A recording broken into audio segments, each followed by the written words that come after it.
May udto guys, aw hapon day. Lubog na kong isda guys. Ako din ilis ang tubig.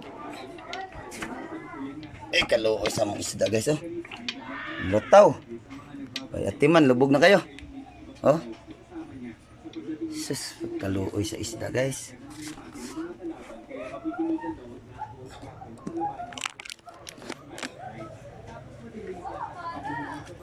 Ibisan guys. Okay. Sinuhurot yung kamatay. Sa flowing din ako nagikuha ng kuhan guys. Ng tawag ka ng kabo.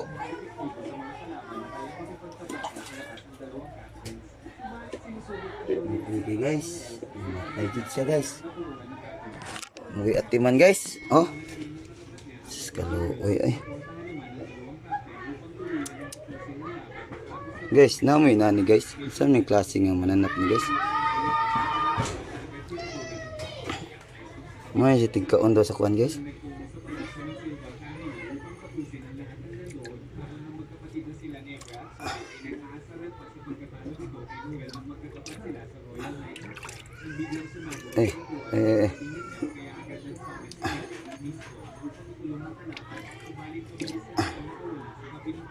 Sa tuban. Makita guys, puti mo ganun siya guys.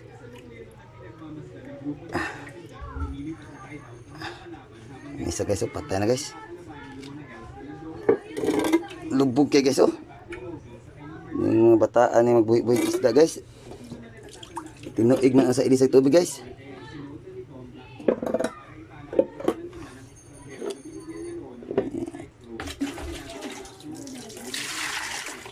Limpihan guys.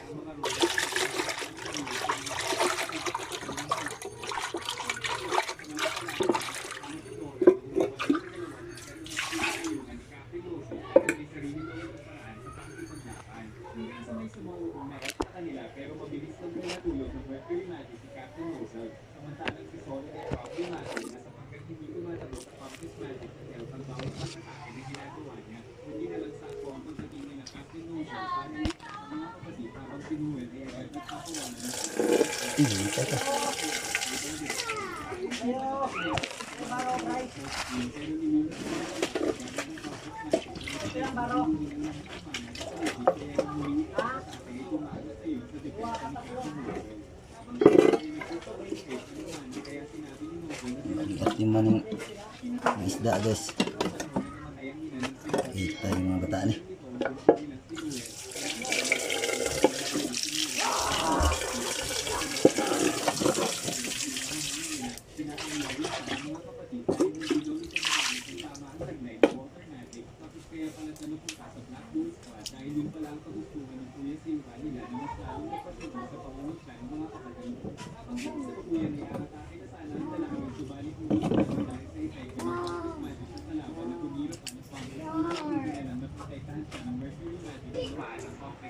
Nagpapagsak sa Silver Eagles captain.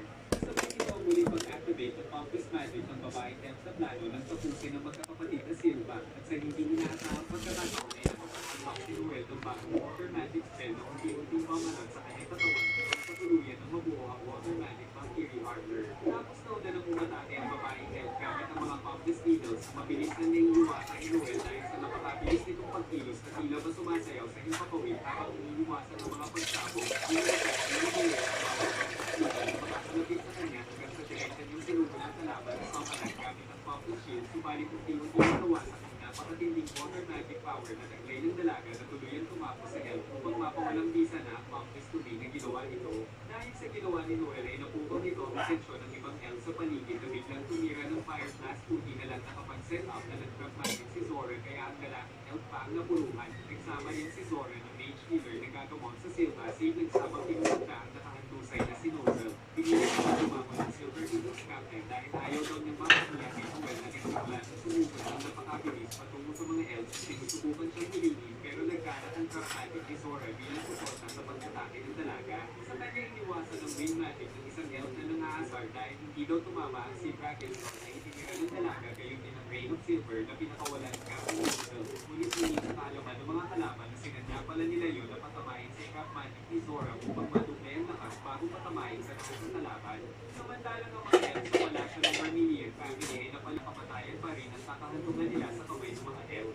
Sagot naman ni Tomosan ay hindi nila yun kakayaang mangyari. Sa kabilang banda si Elf Landris ay dumiretso na pala sa palasyo kung nasaan si King Augustus, gayon din ang magulang ni Landris na nagpapakaawa sa hari na huwag parusuhan ang pinakamamahal nilang anak. Pero sa galit ni King Augustus ay pinagyabang na nito ang taglay niyang divine magic na mabilis ng binasak ng kalaban na biglang nilapitan ni Miss Elise upang kumbinsihin na tumigil na. Kasabay nito ang pagdating ni Fingal upang iligtas ang dalaga sa dumating ng dalawang captain at tapos na daw maglinis ng mga elf sa labas ng palasyo. At sa pagsugod ng mga captain ay agad Guys, limpyo na guys. Okay guys ba. Itong mga bata guys, kapait-pait ang isda guys. Kuragya po yung matiman. Malag na ako din na ako sa loud. Guys, salamat sa pagtanaw guys.